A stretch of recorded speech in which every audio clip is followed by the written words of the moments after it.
O programa Educa Floripa está entrando no ar. E no quadro Lado B de hoje, nós vamos conhecer a Ângela Cristina Puerari Godoy, lá da Escola Básica Municipal Brigadeiro Eduardo Gomes.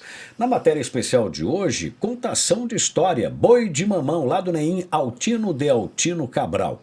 E no nosso momento de reflexão no quadro é o seguinte, a gente continua com o tema Características de um Professor Líder.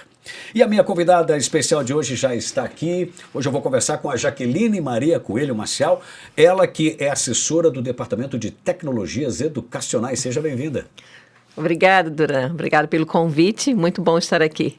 Muito bem. Antes de a gente começar o nosso bate-papo, eu quero te convidar para conhecer o nosso quadro Lado B, onde a gente vai mostrar outras habilidades dos nossos professores. Hoje, vocês vão conhecer o lado B da Ângela Cristina Puerari Godoy, da Escola Básica Municipal Brigadeiro Eduardo Gomes. Pode rodar.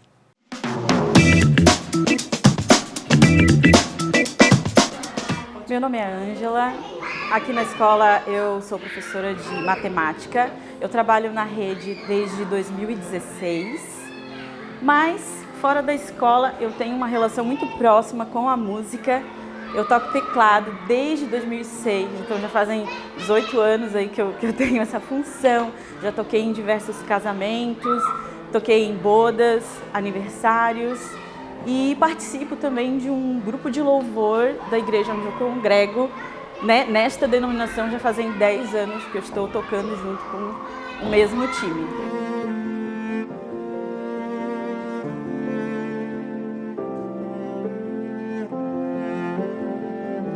Desde criança eu tive uma paixão muito grande, por teclado. Meu pai também era músico, meu pai tocava violão. E no início, então eu tinha 6 anos, eu ganhei meu primeiro teclado e o meu pai me ensinava, ele tirava as músicas de ouvido e ia me ensinando a tocar. E eu tinha muita facilidade já, Mas aí conforme o tempo foi passando, eu dei uma parada e quando eu tinha 18, 19 anos eu voltei com tudo e até hoje.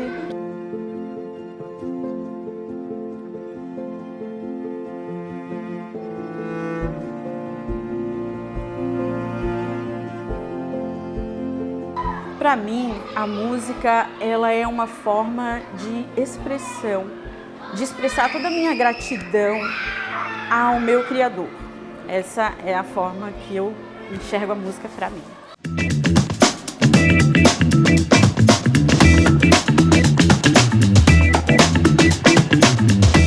Alguns alunos sabem, que eu gosto de música, alguns alunos até já me conhecem, já me ouviram tocar ou cantar, mas em sala de aula ainda não tive essa oportunidade.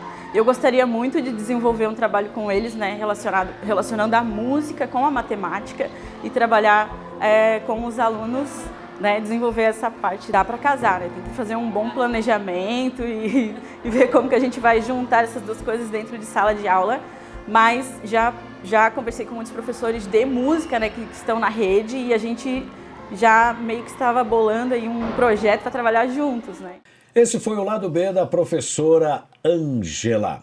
Voltando com a nossa entrevistada de hoje, Jaqueline Maria Coelho Maciel, assessora do Departamento de Tecnologias Educacionais. Bom, nós aqui estamos curiosos para saber tudo sobre esse profissional que é o auxiliar de sala. Seja bem-vinda mais uma vez. Obrigada. Eu não poderia deixar de puxar sardinha para o meu lado, falar um pouco das auxiliares de sala. Uhum. Eu me efetivei em 1992, fez 30 anos agora em julho. E auxiliar de sala naquela época era nível de 8ª série. A princípio, o que veio a ser o auxiliar de sala? Um profissional para estar ali com o professor, limpar uma mesa, dar um lápis. Só que quando o profissional está dentro de uma sala de aula, mesmo que ele esteja ali entregando material, ele está educando. Porque o profissional ele educa pelo olhar, ele educa pelo exemplo. E aí começou, então, a ter um novo olhar para esse auxiliar de sala. Então, se era nível de 8ª série, precisou, então, que ele passasse por uma formação em nível maior. A exigência no começo era que a pessoa ali, o auxiliar de sala, pudesse ter no mínimo a 8ª série. Isso mesmo. Né? Para auxiliar, para ajudar, como você falou ali, pega um lápis, traz uma água para o professor, ajuda a ajeitar a sala, enfim. E aí a coisa foi crescendo, foi se avolumando. Isso, aí veio, né, os documentos também pedindo para os profissionais, também que anteriormente era nível de ensino médio, professor, e daí exigiu a graduação. Veio a graduação da UDESC para os profissionais, os professores, e a convite para os auxiliares de sala. Então, lá no iniciozinho, a 8ª série já era suficiente, depois percebeu que esse profissional era extremamente importante dentro da sala de aula. Opa, então ele precisa ter uma certa especialização. E aí foi para o magistério. Começou a se existir aquele magistério que era de ensino médio, esse? Isso, magistério ou ensino superior. Poderia ser um ou outro, né? Mas isso demorou ainda um tempo, né? A princípio, esse convite da UDESC era, né, não era obrigatório. As pessoas poderiam continuar. Ainda tem gente que se aposentou a nível da 8ª série. E no meu caso, como eu estava numa escola, eu comecei numa escola desdobrada, o auxiliar de sala era só eu. Só tinha eu. E o que é uma escola desdobrada? Era uma escola pequenininha, de 1º ao 4º ano. E tinha uma turma de pré-escola. Ali na José Jacinto, ao lado da UFSC. E ali os profissionais, eles eram muito comprometidos, estudiosos, eles faziam grupos de estudo e eles me convidavam. E aquilo ali foi, né, acalentando meu coração e eu decidi que eu também queria ser professora, eu também queria estudar. Voltando um pouquinho ali no auxiliar de sala, então, no início, o auxiliar de sala, como o nome diz, auxiliava o professor ali, né, no dia a dia, né, nas demandas dentro de sala de aula. Hoje o perfil mudou. Né? Esse perfil do auxiliar de sala é outro. Né? Como é que é hoje? Dá para existir sem o auxiliar de sala hoje em dia, não? Não tem como. O auxiliar de sala é um segundo educador. Só que, às vezes, é o que tem mais contato com a família e com a criança. Porque é ele que recebe a criança. Ele é o responsável por receber quando a criança chega na unidade. Porque geralmente ele chega um pouco mais cedo do que o professor, né? Ele chega às 7h30, né? Ele que recebe, e às vezes é o que da tarde que entrega. A família às vezes pega 6, 6h30, o professor sai às 5 horas da tarde, né? Além disso, ele participa todos os dias com aquela criança, ele está todos os dias, enquanto o professor ele sai para a hora de atividade, chega um outro professor, que é o professor auxiliar. Então, quer dizer, o auxiliar ele fica 5 dias da semana com essa criança. Né? E aí ele participa de todo o processo, participa do processo de elaboração. Hoje ele é mais um coparticipante na educação do que simplesmente um auxiliar de sala. Sim, ele participa de todo o processo do planejamento do professor, da avaliação. Né? Ele só não planeja, mas ele participa junto. Ele não faz avaliação, mas ele dá ideia, ele diz, ó, fulaninho, né? Ok. Então ele dá feedback também para o professor ali. E participa dos cursos, né? Tem toda a formação que um professor tem. E hoje é tão importante quanto, né? Sim, exatamente. Acabou, na evolução da função, acabou sendo tão importante quanto o professor. Bom, você falou agora há pouco que aí você despertou, pô, eu quero estudar também. Eu comecei lá, né, na 8ª, né? Eu entrei na função com apenas a 8ª série, era isso? Isso. Agora eu gostei disso e quero evoluir. Só que eu tinha um problema. Marido não deixava. Sério? Sim. Daí o que eu fiz? Eu fui fazer o ensino médio pelo SEJA, que é tipo o EJA, mas é do ensino médio, né? Que era pelo SESI. Fui fazer, eu estudava em casa. E para fazer a prova, a diretora da unidade onde eu estava me liberava para ir até o centro fazer a prova e voltar. Olha só. E aí eu consegui terminar. Aliás, eu estava terminando, faltava a matemática, a última disciplina, e daí foi onde surgiu essa pedagogia da UDESC, e eu não pude entrar, porque faltava matemática. Faltava ainda para concluir. Nossa, foi muita tristeza. Foi uma situação assim, bem triste, né? Depois dessa formatura, depois que você conseguiu concluir o ensino médio, aí você já foi para a graduação? Não. Aí eu fui fazer o magistério, porque não tinha graduação ainda. Eu tentei na UDESC, fiquei na lista de espera e não consegui entrar. Né? Eram poucas vagas. Aí eu fui fazer um magistério. Então, vou fazer um magistério, não posso ficar parada. Aí concluí o magistério. Quando a gente terminou, aí surgiu a pedagogia pela UAB, né, o EPG, lá da Universidade Estadual de Ponta Grossa. E daí eu fiz o vestibular, né? Tinha várias vagas, mas assim, muitos concorrentes, mas eu consegui. E aí comecei a pedagogia. Aí você foi fazer a sua graduação. Fiz a graduação. Mas Aí- não parou por aí. Não, aí terminando, aí nesse tempo, Mas paralelo a isso, você era auxiliar de sala. eu era auxiliar de sala até 2008, eu continuei só como auxiliar de sala. E aí, quando eu terminei o magistério, eu fui convidada a trabalhar numa escola como professora de G6, que é o que, ok. que eu gosto, né? Aquela parte ali que a gente está alfabetizando um pouquinho. Aí trabalhava nos dois, de manhã na creche e à tarde nesse colégio particular. E aí, cada vez mais eu queria estudar, né? Terminando, me formando na pedagogia em 2013, a supervisora da unidade disse assim, Jaque, por que tu não faz a pós-graduação? Eu disse, eu tô esperando receber para eu pagar uma pós-graduação. Ela assim, não, vai fazer uma pós-graduação pública pela UFSC. Mas eu não sei como fazer isso. Não tinha esse conhecimento, né?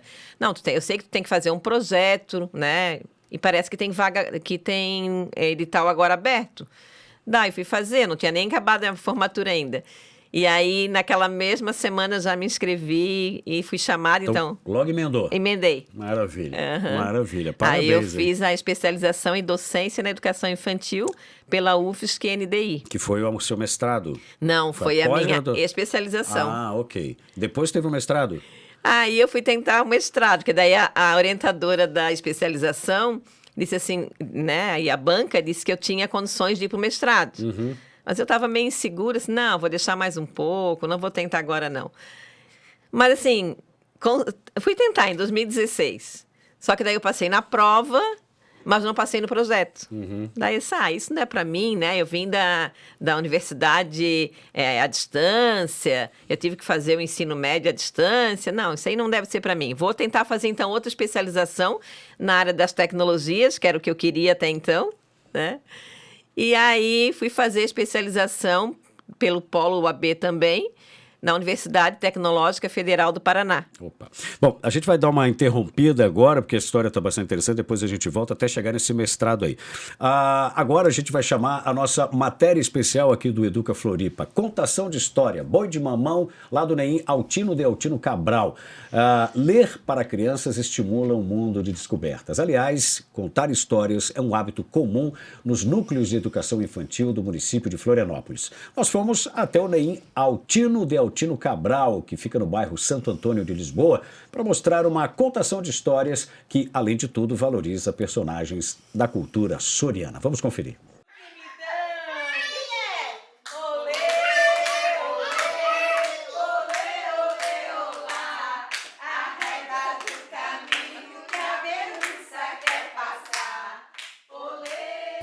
Olhos encantados com a movimentação. Hoje, os personagens da contação de histórias saíram do livro e ganharam vida. E quem vê essas crianças tão pequenas não imagina que esse movimento vai para além da diversão e está relacionado com o desenvolvimento integral. Gisele, fala um pouquinho sobre a importância de trazer esses elementos da cultura soriana para esses pequenos, que são bem pequenininhos mesmo. Muito pequenos, é verdade. Então, faz parte do nosso currículo, né? Está relacionado com as relações culturais, sociais, e é importante que eles estejam inseridos e também faz parte da constituição do ser deles, né? Deles se conhecerem, perceberem como seres nessa cultura. Quando você conta essa história, o que você percebe com esses elementos em específico que fazem parte do retrato também, de certa forma, desse bairro? É um encantamento, né? Parece que eles já nasceram com a questão do boi de mamão com eles, né? Eu já estou aqui nessa unidade há muitos anos e já desde o G1 é algo que é encantador para eles, né?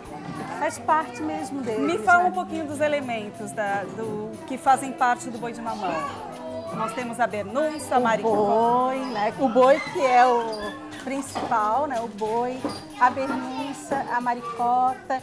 Hoje nós não apresentamos todos os personagens, mas também tem os ursos, né? O urso branco, o urso preto, o macaquinho. Às vezes nós brincamos também com o lobo, porque essa cidade eles gostam muito do lobo, às vezes a gente inclui o lobo na dança do boi de mamão. Mas assim, eu acredito que o boi e a bernunça são os que mais encantam, né? Que trazem tanto o encantamento e o medo ao mesmo tempo, né? Principalmente a bernunça, né? E o medo que é importante também. E né? é muito bacana porque vocês deixam as crianças interagir ao final da contação de história. Então elas vão ter contato direto mesmo com os personagens, com a Maricota, com a Bernunça. É importante, né? Eles viverem essa experiência, né? É a partir da experiência que eles aprendem também, né? Com o concreto. Cabeça até o chão, vem cá meu boi, vem cá. E olha a volta que ele deu e olha a volta que ele dá. Vem cá meu boi, vem cá. Esse boi é de mamão, faz até... A contação de histórias oportuniza novas experiências. Esse e outros estímulos, adaptados, claro, à faixa etária dos pequenos, auxiliam no desenvolvimento psicomotor, cognitivo e intelectual das crianças, enriquecendo cada vez mais o repertório de cada uma delas. Nós acreditamos que, acreditamos não, né? É fato, é comprovado, a criança, ela nasce, assim que ela nasce, ela já nasce num meio cultural, né? E ela tem direito a acesso a esse meio cultural e assim como a transformar esse meio cultural de que ela vive. Então, desde pequenininhos, nossas crianças têm de 4 meses, o G1, né? Tem de 4 meses a 1 ano e 6 meses nossos bebês. E desde que eles chegam na unidade, eles passam a fazer parte desse universo, desse repertório, dessas atividades como a gente traz, né? Hoje o que a gente trouxe foi essa história, né, do boi de mamão, que é algo muito rico, né, para além dessa comunidade, né? Existe em outros espaços, mas especificamente aqui em Santo Antônio, em Sambaqui, é algo presente que as crianças conhecem. Então, nada mais justo, né, que fazendo parte da cultura deles, que eles já tenham conhecimento e possam brincar com isso desde pequenininhos. E além dessa atividade que a gente viu acontecendo aqui hoje, que outras atividades artísticas vocês têm aqui? Nós temos muitas brincadeiras com esculturas em gelo, com massa de modelar, que é algo comum assim, né? Mas nossos bebês, então, desde pequeninos também fazem essas atividades assim, sabe? Brinco com argila, brinco com as massas de modelar, com esculturas em gelo. A gente vai trazendo vários elementos também, né? Para que eles possam ir se aprimorando e tendo experiências estéticas sensíveis, né? E de acordo com a faixa etária deles também. O que você percebe, Márcia, quando essas crianças começam a interagir com esses elementos? Ser professora, né, de educação infantil é ter um mundo inteiro para te apresentar a elas, sabe? Você tem diversas possibilidades que eles são assim abertos, né? As crianças são abertas e elas são sensíveis a isso. Então assim, ó, quando tu leva um bebê desse pequenininho, né, com 6 meses, 7 meses, e ele já senta no chão e ele vai sentir o toque da areia, ele se doa por inteiro, né? Ele vai experimentar aquela areia com as mãos, ele vai experimentar aquela areia com os pés, ele vai experimentar aquela areia com a boca, sabe? Porque ele se doa, a criança se doa por inteiro para essas experiências, né? Então é gratificante, como dizia a Mafalda, é uma das coisas da vida que descabela, né? Porque descabela a gente enquanto professor, mas tudo que é bom descabela. Ser professor descabela, mas é bom. O meu cavalinho no pelo vermelho, ai que monta nele, é um cavaleiro. O meu cavalinho, ele já chegou. E o dono da casa já cumprimentou. O meu cavalinho, ele já chegou. Essa foi a nossa matéria especial, contação de história sobre o boi de mamão. É muito importante aí preservar a cultura local. Voltando aqui com a nossa entrevistada, a Jaqueline, ela falava aí da sua história como estudante, né? 8ª série, decidiu terminar o 2º grau, todas as suas lutas e batalhas, fez a graduação e agora uma especialização, uma pós-graduação um pouco diferente da pedagogia, né? Você foi para a área de tecnologia, é isso? Sim, senti a necessidade de também trazer isso para as crianças, né? Um pouco da tecnologia. A gente via que eles tinham bastante curiosidade, né? Mas não satisfeita com a pós-graduação, veio a ideia, o interesse de fazer um mestrado. Naquele mesmo ano, eu resolvi tentar o mestrado novamente. E daí passei, tive que concluir os dois ao mesmo tempo. Ah, é? Você fez a pós e o mestrado juntos? Ao mesmo Olha, tempo. que legal. O pós terminou um pouquinho antes, né? E o mestrado foi um pouco mais além. Maravilha. E a coisa não parou por aí, mas já a gente conta aí desse seu desejo de continuar os estudos. Bom, essa área de tecnologia parece que sempre te chamou a atenção e hoje você está lotada lá como assessora do Departamento de Tecnologias Educacionais, né? Conta um pouquinho como é que funciona isso daí, mas só um detalhe, né? Você me contou aqui nos bastidores que nem sempre foi assim. É igual aluno de matemática, né? Eu sempre tive medo de matemática, mas de repente eu decido perder esse medo e vou estudar matemática. Você não era uma pessoa muito tecnológica, né? E acabou aprendendo muito no chão da escola, né? Foi uma diretora que disse assim, ó, senta no computador que hoje eu vou te ensinar. Ah, é? Normalmente é assim que acontece. né? E ela tinha direito a um curso pelo Senac para os diretores e ela já sabia, ela assim, tu vai no meu lugar. Não fala nada, tu vai no meu lugar. E eu fui ali, ela Ali assim, despertou. ela assim, com a condição que depois tu vai fazer o jornalzinho da escola. Ah, é? Aí eu fui. Já teve uma contrapartida aí. E daí eu me apaixonei. Abriu os horizontes. Foi abrindo sempre, né? Isso é muito importante, né? Sempre estar aberta a novas possibilidades. E hoje, qual é a sua, ali como assessora do Departamento de Tecnologias Educacionais, qual é a sua função ali? Fala um pouquinho desse departamento para a gente. Sim, o departamento ele é pedagógico mesmo, né? Auxiliar os professores de tecnologias educacionais, né? Que eles possam desenvolver um bom trabalho dentro das suas unidades educacionais, dentro das suas escolas. E aí eu faço esse movimento de estar sempre com eles, visitando, a gente faz formações. Você faz a mesma coisa? Senta aqui que eu vou te ensinar, né? Repete só que eu vou te Mais ou vou te menos orientar, assim, mais ou né? Agora, por exemplo, a gente está já lançamos, né, a robótica educacional. E aí eu aprendi também a robótica, já estou conseguindo dar a formação também, que nós temos uma pessoa que vem da CIM nova, né? Nós fizemos uma matéria especial aqui do programa sobre isso, sensacional. E eu já estou trabalhando também na formação, ajudando nessa formação. E visitando as escolas. Você faz essa interface entre a secretaria e esse meio campo entre a secretaria e as escolas ali. Isso. Uma incentivadora da tecnologia. Exatamente. Muito bem, muito bem. Bom, o mestrado você já terminou, né? Terminei. O mestrado você já terminou. E você tem um sonho, né? Um sonho. Mas você não vai contar esse sonho agora para a gente, não. A gente vai fazer um pouquinho de suspense, porque agora eu vou chamar o quadro, é o seguinte, nós temos aqui no programa um momento de reflexão muito bacana. No quadro é o seguinte, nós já falamos sobre o perfil e as qualidades de um professor líder, aquele profissional que é capaz de inspirar e motivar seus alunos.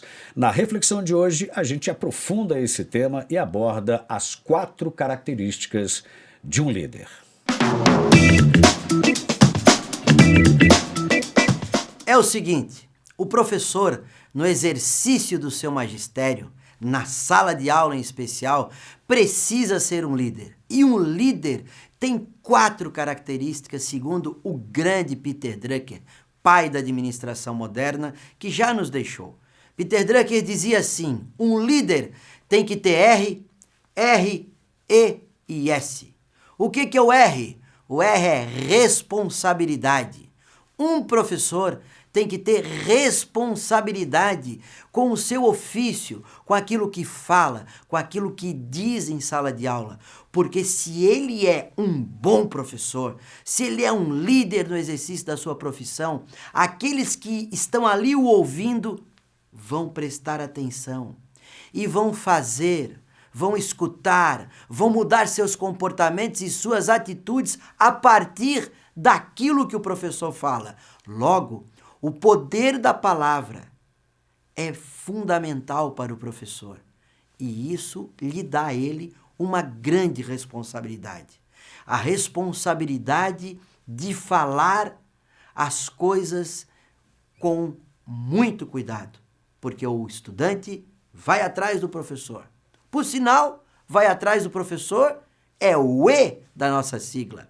O E é o exemplo. O professor é o exemplo no exercício da sala de aula. Um líder é o exemplo. Quem aqui que está me assistindo já não viu alguém dizer assim, nossa, aquele professor é fera. No dia que eu crescer, eu quero ser um professor como ele. Olha que lindo isso. Significa o quê? Ele é o exemplo. Ele é o exemplo sob todos os aspectos. E o exemplo, ele precisa ser sempre muito bem cuidado para não decepcionar aqueles que o têm como exemplo. Exemplo. O líder é o exemplo. O professor é o exemplo. O S. O S é seguidor.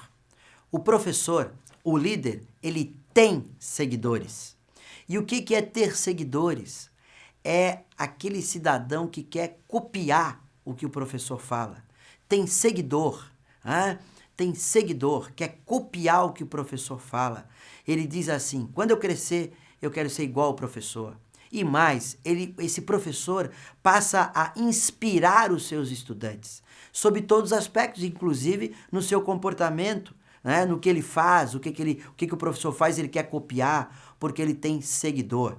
E o seguidor, ele é fundamental, porque significa que o professor tem responsabilidade, dá o exemplo, tem seguidor, quero ser igual a ele. Então, um bom professor cria os seus seguidores. Todos vão querer seguir o professor. E a quarta palavrinha é resultado. Resultado tem a ver com o conceito de felicidade. O líder, ele tem que dar resultado. E resultado significa o quê? O resultado para o professor é quando o estudante aprende, quando o estudante gosta da aula do professor, quando a família, ao se relacionar com o professor, gosta do professor. É um professor que é amado pelos seus companheiros, pelos seus amigos. Então, resultado tem a ver com o papel do desempenho do professor. E tem a ver, por isso que eu falei, com felicidade. Quando todos estão felizes, eu estou tendo resultado nas minhas entregas. De nada adianta o professor ter responsabilidade, até ser um exemplo. Tem vários que o querem, querem seguir, mas o professor, ele acaba não dando resultado. Por sinal, isso nem vai acontecer, porque quando eu tenho responsabilidade, quando eu dou exemplo e quando eu tenho seguidores, é óbvio que eu vou entregar resultado. E o resultado tem a ver com o que eu chamei de felicidade. Eu adoro estar na aula daquele professor, porque ele é um gigante, ele é um líder que me inspira. É isso. Educação transforma. Um grande abraço e um beijo no coração de vocês. Esse foi o quadro É o Seguinte aqui no Educa Floripa. Bom, nós já estamos chegando aqui ao finalzinho do programa e no bloco anterior a gente falava que a Jaqueline tem um sonho, né? Então ela começou os seus estudos, se formou, fez a graduação, fez a pós-graduação, fez um mestrado quase que ao mesmo tempo, né? E ela tem um sonho e a gente gostaria de saber que sonho é esse, Jaqueline. Como canceriana, tenho vários sonhos.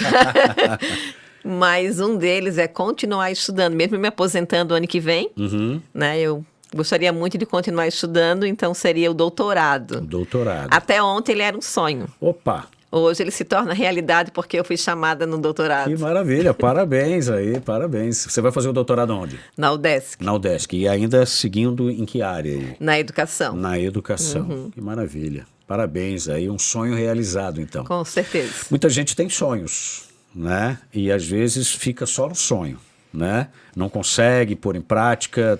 Qual é a mensagem que a Jaqueline deixa? A professora Jaqueline começou como auxiliar de sala, hoje é doutoranda, né? Que recado a Jaqueline deixa aí para os nossos telespectadores? Primeiro recado é que a gente não pode desistir nunca de estudar, de ir atrás de sonhos, de correr, né, atrás do que a gente realmente quer. E o segundo é que as nossas crianças, os nossos estudantes, eles merecem uma educação pública e de qualidade. Então, se nós estamos no chão da escola, nós precisamos estar sempre em constante formação, né, para trazer o melhor para elas. Um recado para o auxiliar de sala. E para os auxiliares de sala que não parem de estudar, né? E que sejam parceiros das suas companheiras, dos seus professores, que eu acho que isso é o mais importante. Muito bem. Jaqueline Maria Coelho Maciel, doutoranda em educação, hoje assessora do Departamento de Tecnologias Educacionais. Muito obrigado de coração pela sua entrevista. Bom, encerramos o nosso Educa Floripa de hoje, sempre com essa mensagem importante. Nunca deixe de estudar. A educação muda o mundo. O Educa Floripa fica por aqui e volta amanhã. Um grande abraço.